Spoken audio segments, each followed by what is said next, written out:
here's Jerry having to let go of the only Rick that ever understood him.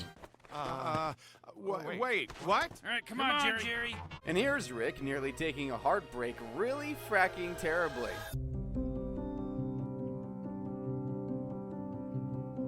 Man, Rick and Morty sure know how to hit you where it hurts. And since I'm a masochist, I'm going to be going through some of the most soul-crushing episodes they have to offer today, starting with A Wrinkle in Time. At the end of the very first season of the show, Rick creates a device which pauses time to give him and the kids more time to clean up the mess from his totally squanched party. So when season 2 gets underway and things are clean, they let reality play again, but given their timelines are out of whack with the rest of the world, when they touch each other, bad things start happening. Hey, don't shove me! You didn't What's your problem? What's yours? Shut up! You shut up! Whoa, what the hell? Oh God, I don't know. A classic bit of timeline splintering. So Rick figures he'll use one of his time crystals to try and sew things back together, but he just ends up getting really paranoid that his splintered version is trying to erase him, which is, yeah, pretty bad. You see that? Get down! I told you, he's a psycho! He's lost it! The time fracture must have made him crazy! I don't know what to do!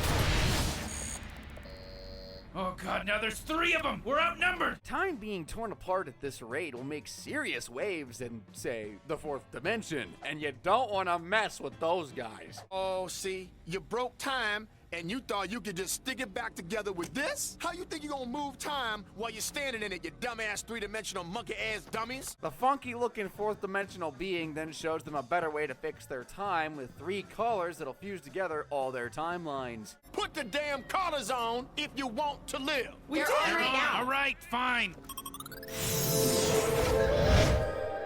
Yes! But they've got another problem. Their time might be fixed, but it turns out that creature isn't just a helpful dude, he's an undercover agent from the Time Police. How long exactly do we have to wear these things? Well, since you're going to time prison, I'd say you can keep them on forever. That time crystal Rick has is like super duper illegal because he stole it like he tends to do. However, Rick has no intentions of coming quietly. He'd rather have split time than no free time at all. Summer, Morty, take off your collars! What? What the hell are you doing? Good question. I'm not certain. Oh, no. Stop it! Maybe I will. Maybe I won't. Only uncertain about everything. Rick just keeps splintering time over and over until the whole fabric of existence starts to crumble. By that point, he's managed to defeat the testicle monster, so he uses those collars to put things back in place, but Morty's collar clasp won't shut. What's going on? The collar! Oh, the latch is broken! It won't latch closed around my neck! How come our collars aren't green? Obviously because someone doesn't know how to put his collar on. While Rick tries to fix the collar, reality continues to break down, and ironically, Morty looks like he's out of time. Oh, Rick! Morty!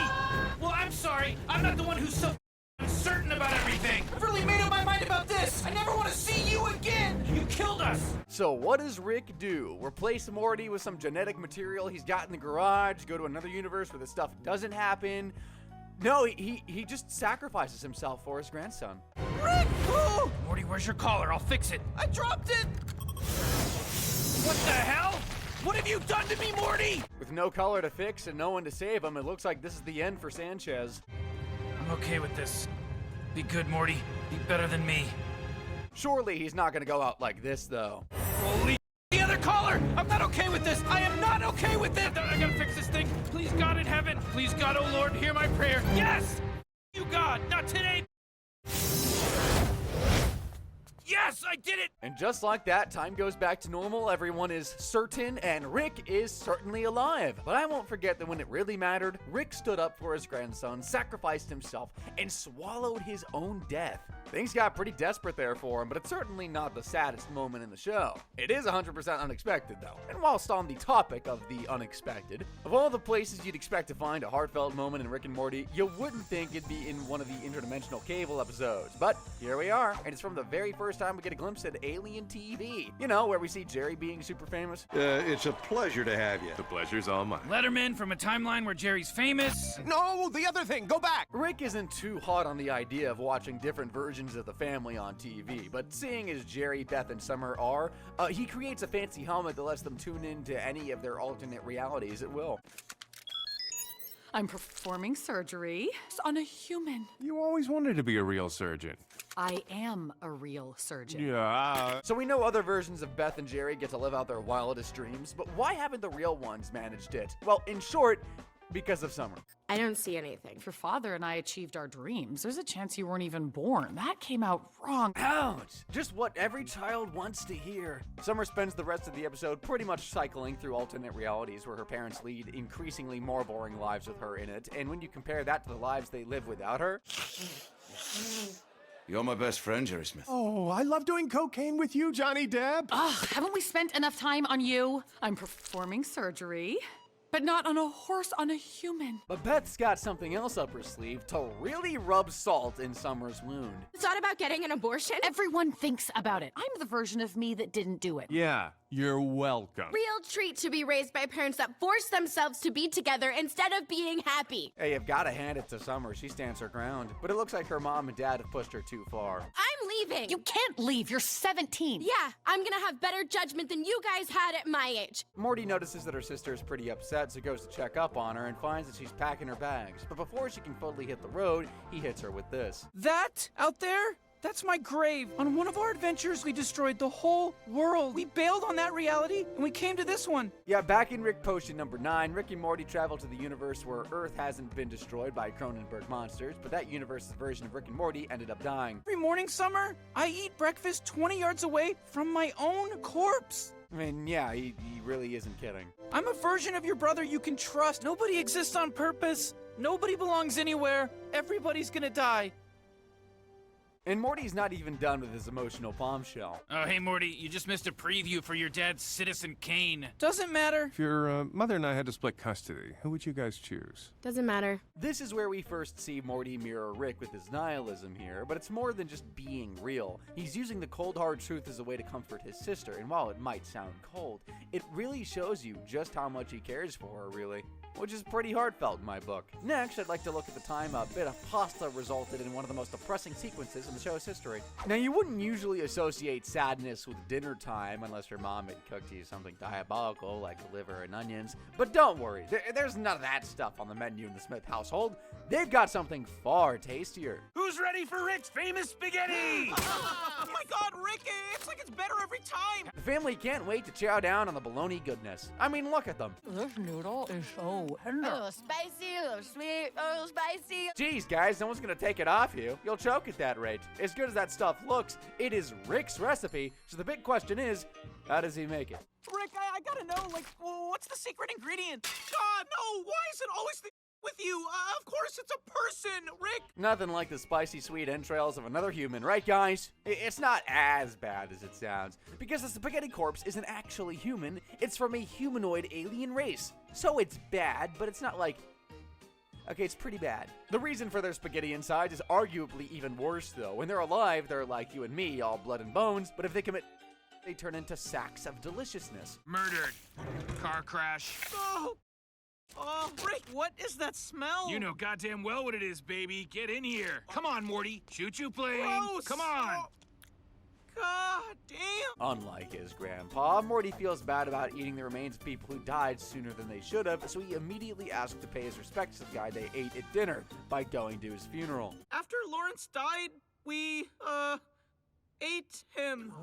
Nice going, Morty. That's what you tell a grieving family. Hey, Mr. Grieving Man, I'm sorry for your loss, but John didn't go to waste. However, the people of the planet send a drone to Morty and bring him to their president, who has something to show him. My name is Tanya Radcliffe. I've been living in pain for years, so when doctors told me I could finally have the right to die of dinner for some alien boy, I simply said, I hope I'm delicious. So the idea is this. The people of 41 Kepler B will now sanction assisted if they can sell off the body for food, and they want Morty to be their brand ambassador. Mortio's spaghetti is 100% ethical, single-origin pasta. The spaghetti people aren't just selling to Earth, though. The entire galaxy is queuing for a can of the stuff. In fact, the demand is so high and the profit's so large that the entire planet now revolves around making the pasta dish.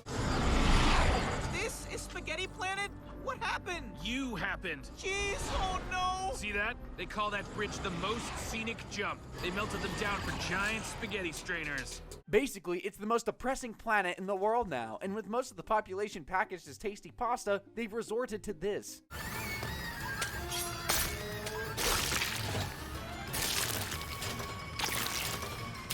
I guess this is their version of inhumane farming. And just like here on Earth, there's protesters who want to stop the torso torture. Well, there's no one on Earth marching for torsos' rights, but you get what I'm saying. You just want me to kill myself so you can eat the spaghetti, right? How long does a society take to collapse? With their processing plant destroyed and no spaghetti hitting the shelves, 41 Kepler B goes to the dogs. Aliens invade and try to force more people in, forcing Rick and Morty to put a stop to the madness by recruiting a dying man to show the world his life story. You know, in the hopes that if they see that the spaghetti they eat used to have hopes and dreams, maybe they won't want it anymore.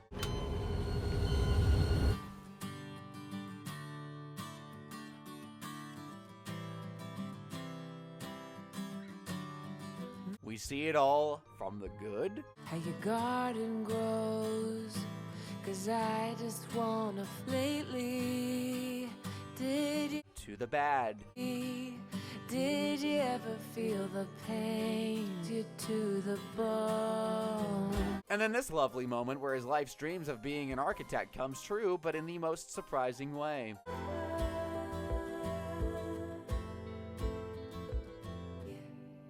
Don't really want to know. So yeah, this is already a pretty heartwarming montage, but it goes up another 10 levels when Fred decides to hit Amber up again. Did you ever feel it soaks you to the bone? After years apart, they finally get married and grow old together. Same as me, we see things that never shine. Gonna live forever. The complexity of Fred's life, the fact that he had feelings, thoughts, he's loved and he's lost, soon hits the planet and people react just how Rick thought they would.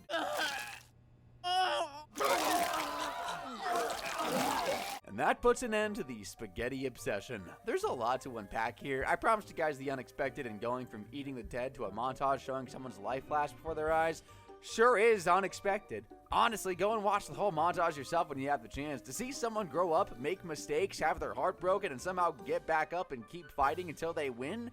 Not the sort of stuff you expect from Rick and Morty. That honor normally goes to Pickle Rick. The Series 9000 is going to turn it into mush. Relaxed enough? Also that's also what I'd normally expect. You'd think that seeing Fred's life with Amber had to strike a chord with Rick because of the stuff with Diane. Well, funnily enough, Rick's wife makes an appearance in the episode Fear No Mort. You know, the one where a weird salesman type guy tells Rick and Morty about a fear hole in a Denny's. For guys like you, there's only a few real fears left to conquer, right down here. I'm not sure I'd give a ride to a stranger who talks about strange holes, but that's just me. Turns out the hole is real though, and of course Rick and Morty want a slice of the scary pie. Well, what does scary pie look like? Hole manifests your greatest fear. You conquer that fear and come out, well, fearless. What does the hole get out of it? Well, you know those fish that nibble dead skin off your feet? The hole's kind of like that. For a guy who's so scared, it's actually Morty who wants to dive headfirst into it. When he does, the hole does not disappoint.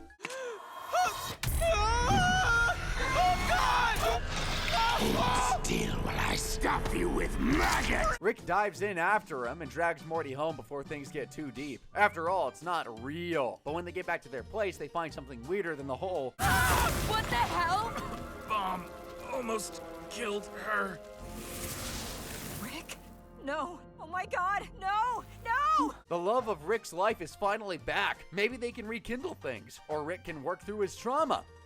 Or... Okay, we're clearly still in the hole. That's exactly what I was thinking. He never left the hole, and then it then- can really dig into you. Because you can't really be scared of anything Still in the hole. Makes sense, so you'd expect Rick to find a way out or go back to the hole and jump in it again, but no, instead he tries to win his wife over. Got a bad day and Rick made it worse. He felt bad, so he created me. Why do I have memories of being a human child?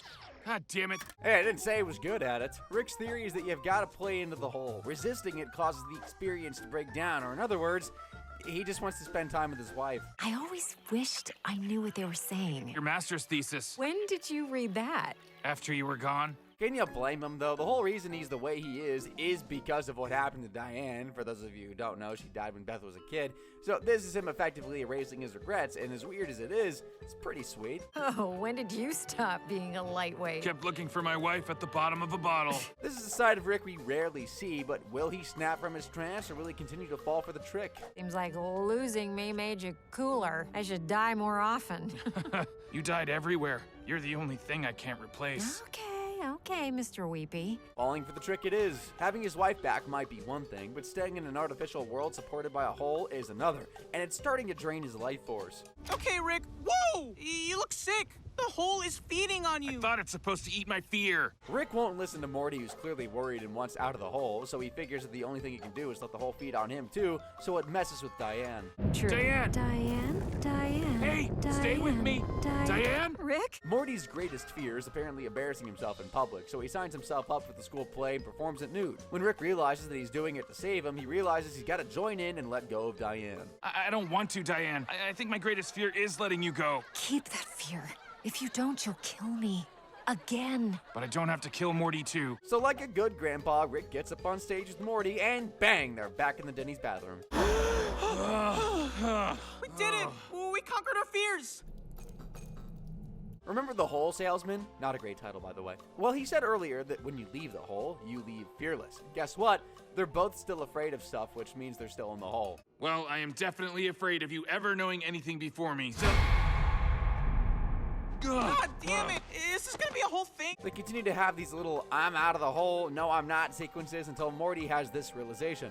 You're not even in the hole, are you? Thank you for visiting the fear hole. Your fear of relying on Rick has been delicious. Morty! How was it? Was it spiders? Like we originally saw, only Morty jumped in, and it was completely designed around Morty's fear of always needing his grandpa, which is some crazy twist, I gotta tell you. I remember when I first watched that episode, my jaw was as wide as Rick's. I know the events of this episode was sort of fake, but it doesn't detract from the fact that they still were super bleak. Rick slowly killing himself to keep his relationship with his wife alive, and Morty realizing he cares about his grandpa so much that it literally scares him. Another thing that scares Morty is just straight up love, and he's done well facing his fears there too, because he's had quite a few flings over the years, which is pretty wild considering he's only 14.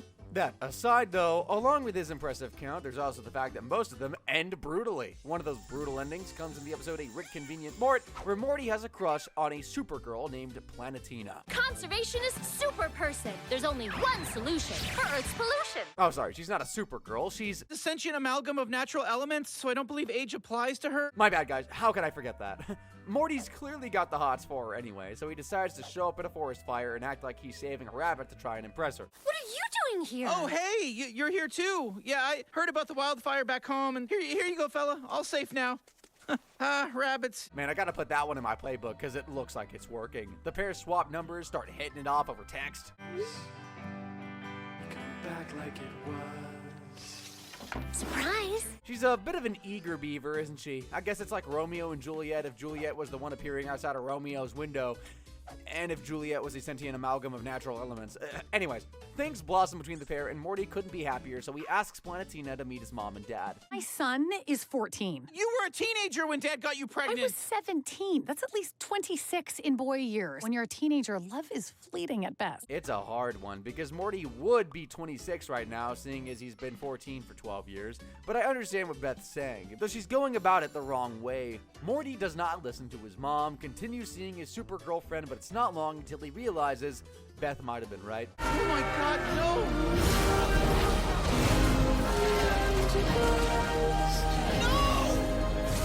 No! Planetina couldn't take the fact that humans were continually polluting the earth, so in a fit of rage, she kills 300 people.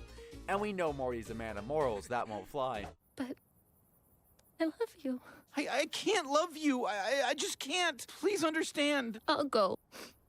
But don't you dare ask me to understand. Just because Morty broke up with her for the right reasons doesn't make it any less painful for the dude. He loved her. She's gone, Mom. She's gone. I loved her so much. Mommy's here. We've all had our hearts broken before, especially at a young age, but this does feel really sad, and I think it's just the fact that Morty isn't allowed nice things. Of course, if he loves someone, she has to not be human and also be a murderer. Also, that moment at the end there with Beth is one of the only times she's been a solid mom. Morty has had his fair share of sad flings in his short life so far. We saw that with Planetina, but what happens with Carrie is far, far worse. It all starts when Morty asks Rick to make him a sort of checkpoint gizmo, you know, like they had in video games, so if you die you can respawn back to the last save point. As well as dying, respawning can also be triggered by pressing the remote, which you might want to make a mental note of. Morty uses it for all sorts of things, getting free samples over and over, making sure he likes what he orders at a restaurant, and, oh, yeah, this. I know he's a teenager, but come on, Morty, you're better than that. Instead of perving on women, he figures he can use the gadget to actually get one for himself, and that's where he meets Carrie.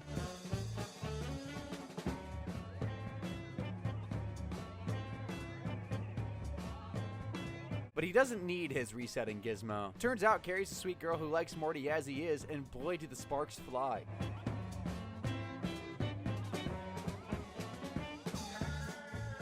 Things start getting serious between them as the months continue. Morty meets her folks, she meets his, and they even plan a vacation together. It's on that vacation where things start to really go wrong, though.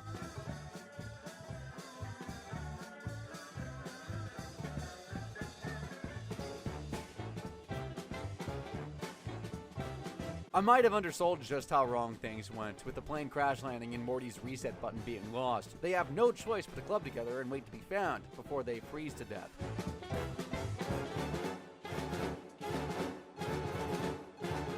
Things get so bad that Morty even tries to end things permanently, but when seeing how upset Carrie is by the thought of losing him, he psychs himself up for one last attempt at survival.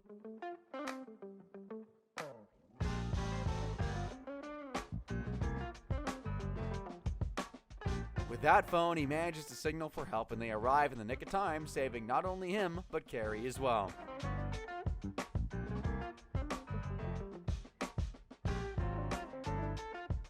As you can imagine, after that incident, their relationship is 500 times stronger. Stronger than steel. Unbreakable. They can go through thick and thin. That they're each other's soulmates. They want to grow old together. The perfect happy ending. But no ending stays happy forever when you realize Jerry's your dad.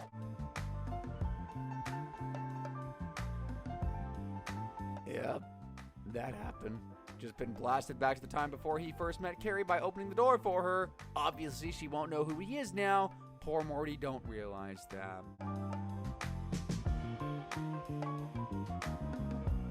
He also doesn't realize that getting pepper sprayed made him sit on the remote, so now she'll always think of him as some random weirdo who spoke to her on the street.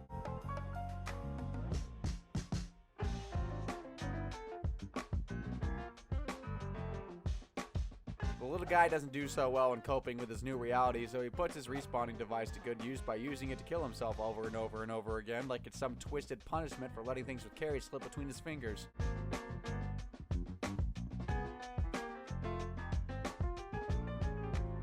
After he's got that out of his system, Morty goes back to Rick to give up the remote, and Rick's got some even more good news for him. The only real hitch is that there was already a you in each probable dimension. It's the prestige. You prestiged Rick, yourself. how many did I kill? Tell me, Morty. The remote was never for time travel. It was just a multiverse killing machine that slotted our Morty into that specific reality by killing others. So not only did he ruin other versions of him's happy ever after, he had multiple Mortys killed so he could be pepper sprayed over and over. This is one of the most warped episodes of Rick and Morty, mainly because did they really have to do him so dirty like that? Was all of that really necessary? You can't give the poor kid one thing. I know the whole thing was some sort of lesson Rick was trying to teach him about the vat of acid and all that, but that sort of stuff will stay with him for the rest of his fracking life. Oh my god, this character don't care about his fracking grandson, even though he's willing to die for him. I don't get him. Morty was a sad kid anyway, but that's like dark sad. Like you wouldn't wish that sad on your worst enemy sad. Moving on. We've just seen Beth step up and be a good mom, kind of. Now it's Jerry's turn to do what's right for his kids. Well, sorta. Jerry's usually the last person who will stand up for his family, but he finally breaks that habit when a goofy supervillain called Pissmaster shows up at the family home and is super creepy towards Summer. Who's that redhead? Wouldn't mind spraying her with a golden shower. Oh my god, what? So what's Jerry gonna do? Go out there and embarrass himself? Well, actually, he does quite the number on PM. Uncle, mercy! Stop! I give up! Getting beat up in public by Jerry Smith is one of the most embarrassing things that can ever happen, and the worst part is Summer was videoing the whole thing, and she put it on the internet across the entire galaxy. Overkill much. This piss guy is getting wailed on. Hey, you watching the Pissmaster video? Yeah. He has to be the biggest piece of in the galaxy. Hearing that billions of organisms are laughing at the guy, Rick decides to find his address and check up on Pissmaster. After all, it's sort of Rick's fault that he was even at the Smith house to begin with. I'm sure he's holding up pretty well, though.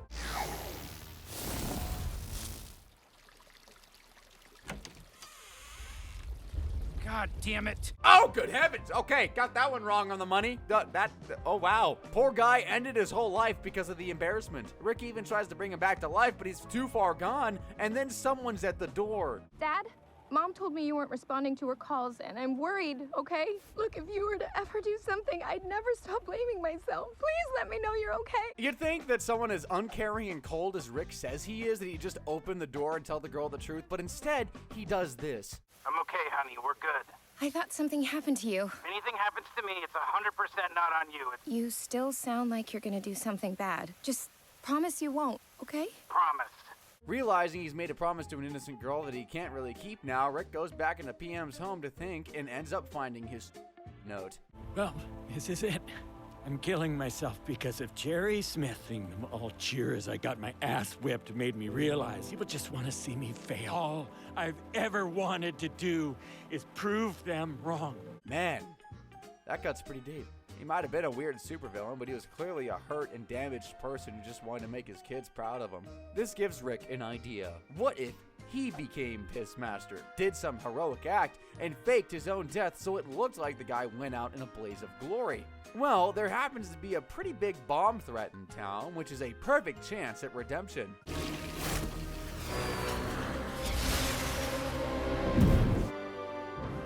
That's my dad. This is one of the rarer moments in Rick and Morty where, while at times things were so bleak and desperate, things actually worked out pretty well. We see Rick do the right thing, even though it was probably more trouble than it was worth. We see a guy given a fresh chance in the minds of his family, and while he's dead to them, he'll always be a hero.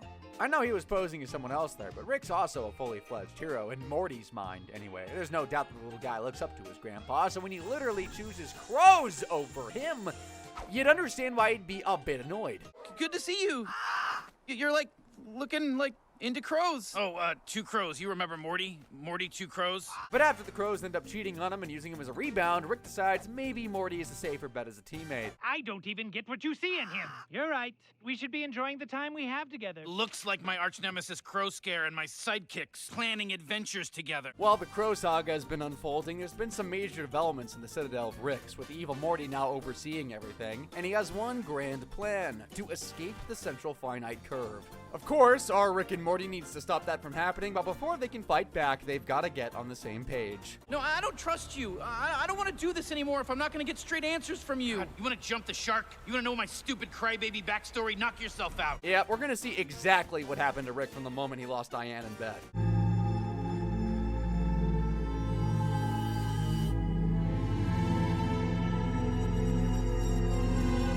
After that, Rick goes on a crusade to find Rick Prime, the one responsible for killing his family.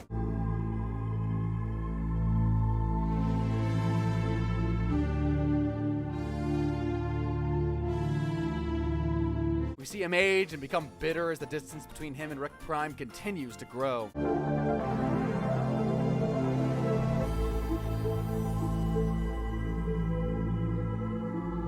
Years pass by, and the only way he can vent out his frustration is by killing different versions of himself over and over again before pitching the idea of the Citadel and heading home to a version of Beth who's still alive.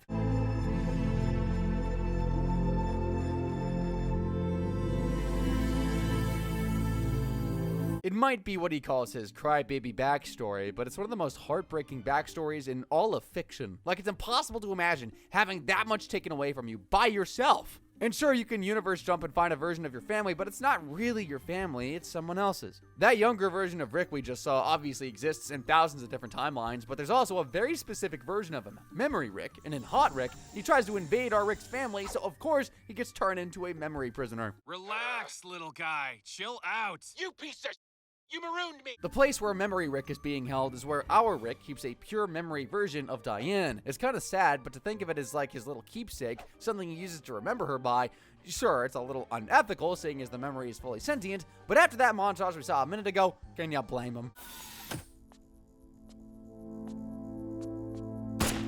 Our Rick knows that if Memory Rick finds out about Diane, he'll try to get to her and take her into the real world, and if our Rick can't have her, no one can. Well, that, and really it's healthy to let go, right? So he transfers this memory out of his mind for safekeeping. You took the memory of Diane out of your head. You did this to be more emotionally open. Don't at me. Problem is, Memory Rick is still a Rick, so he's super smart and figures out how to keep invading memories from his prison. Oh.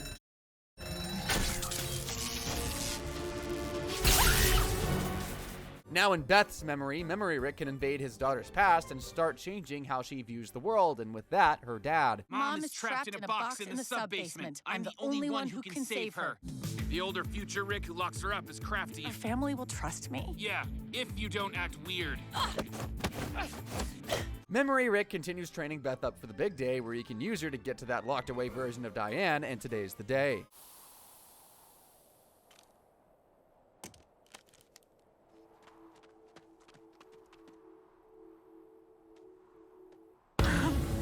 But messing with Beth's mind so much comes at a cost, and the price is her sanity. Beth's memory isn't clear enough to remember which dad is the one who's going to tear her family apart, so she has one choice.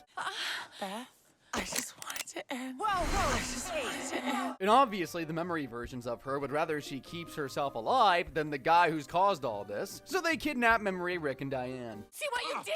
We're your daughter! So we're gonna kill you before she kills all of us! Rick! Diane! The only thing that's gonna save her is if her real dad steps up to the plate. I wasn't there for you, and someone took advantage of that. Your real dad is here, Beth, and he's more emotionally open. Seeing real Rick be so nice to Memory Beth makes the Beths realize this guy isn't all bad, and just like that, the bad memories get wiped away. This gives enough time to extract Memory, Rick, and Diane out of Beth's mind and lock them away. Well, kinda. Remember, Rick is more emotionally open these days. Thanks for not killing us. Listen up, you little activist. You get within 100 light years of my family, your whole container thing explodes. You got it, Chief. He lets them live together. He finally lets go of Diane properly because he allows her to be happy. From the whole Diane stuff to that emotional speech he gave Beth, this is one of the deeper emotional episodes of the show from start to finish. Hey, to be fair to Rick, he did say he was going to be more emotionally open. Season 8 isn't done hitting us in the feels though, as we move on to the episode where Rick wants to take the family to a place called Earthworld. Think of it as like some sort of hokey backdoor place, a place that would totally have a ride called Pirates of the Pancreas anyway. The whole family's up for it, apart from Beth and Space Beth, and they decide they're gonna kick back and relax while everyone's away. When was the last time we were happy? Felt pretty good when we were kids. Oh my god, I wish I could be young again. Well, it's a good thing Space Beth has a de-aging machine. Now that's a coink-a-dink. A what? When I'm bringing in bounties, I change them into kids. This car fits 10 kids if you pack them right. Is that worth dealing with 10 kids? Oh, no, I drug them too. That makes more sense. It's not good, but it makes sense. Putting aside Beth's bounty habit, she manages to make her Earth clone 10 years old again.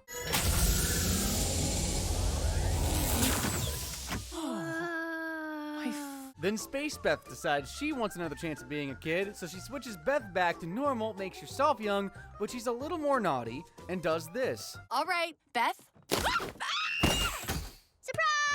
You done been got. Do it. If you're a fan of Rick and Morty, you'll know that when Beth was a kid, she was a menace. So now there's two of them on the loose. Holy frick, help me. Oh no, Gene! I'm guessing one of you is Beth from next door, and one of you is her clone? Actually, yeah! Good spot, Gene. He offers the girls cocoa, but instead they climb into the fence of his home and attack him. Oh my god! Oh my god! After nearly killing him, they also turn on each other and burn his home down in the process. So a burnt, bleeding, and battered Gene uses the last of his strength to call the police, and that brings Rick home from Earthworld. Rick, your girls, they're not good people. I've only been gone for 2 hours. Rick manages to round them up, but his daughters won't go down without a fight, and they end up trapping him inside the age chamber. You gotta admit, they're his girls, all right. How old should we make him? As old as it'll go. Well, a version of them anyway, because while the Beths beat up their old dad, he tells them the truth about why he went missing. I didn't leave. My Beth died. Well, someone left us. And there's two of us now. All we wanted was to be together. Looks like old Rick has gone soft in his old age because he tells the girls something they've been waiting to hear since they were actually 10. You're both my daughters.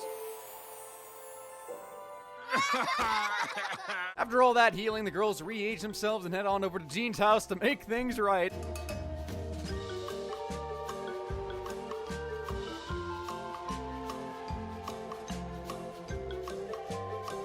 Seeing both Beths heal some of their childhood trauma and Rick having the vulnerability to fully admit the truth to them gets you in the feels all right. It doesn't matter that Rick was staring death in the face the whole time.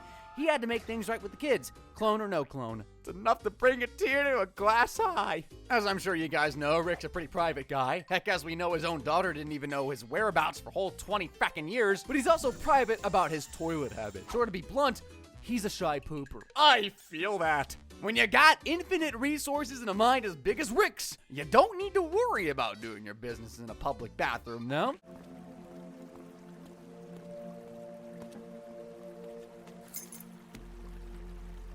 But what if someone somehow found his special toilet? And more importantly, what if they left evidence?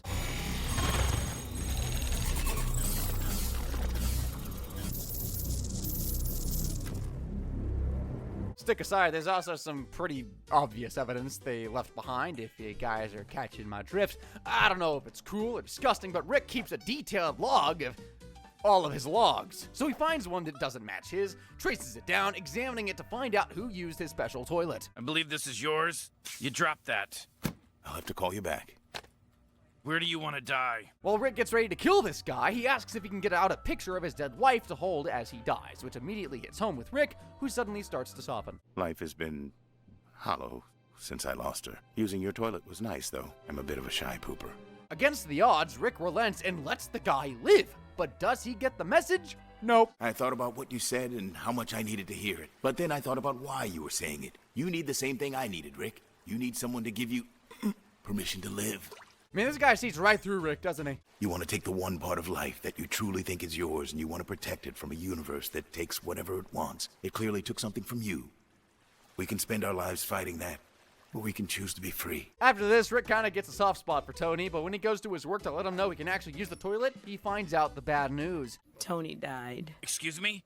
He quit his job. He crashed into a tree space skiing down Mount Space Everett. Tony's death hits Rick pretty hard, and the toilet that was once his safe space is now a reminder of a good guy that's now gone. Congrats, Tony! Have fun with your stupid toilet that you get to use all by yourself while you sit there and think about how nobody wants to be around you and how you ruined it for yourself. Look at you sitting there, king on his throne of loneliness. He can't even bring himself to do his usual stuff. He just sits there, almost numb. The saddest piece of garbage in the entire cosmos. May his reign last 1,000 years. For me, this is one of the most underrated episodes in the whole show. Rick finally meets someone who mirrors his trauma without the nihilism or cruelty. And what's better, it actually speaks to him. Just as he realizes he's found someone who understands him, like his wife and so many other things, the universe takes Tony away from Rick as well. And that's all the heartache I can take for one day, but if there are any honorable mentions you want to throw out there, let me know down in the comment section below. And also, if you're looking for some more Rick and Morty madness, then check out my channel, or if you can't wait, give this video on screen right now a click. Thank you so much for watching.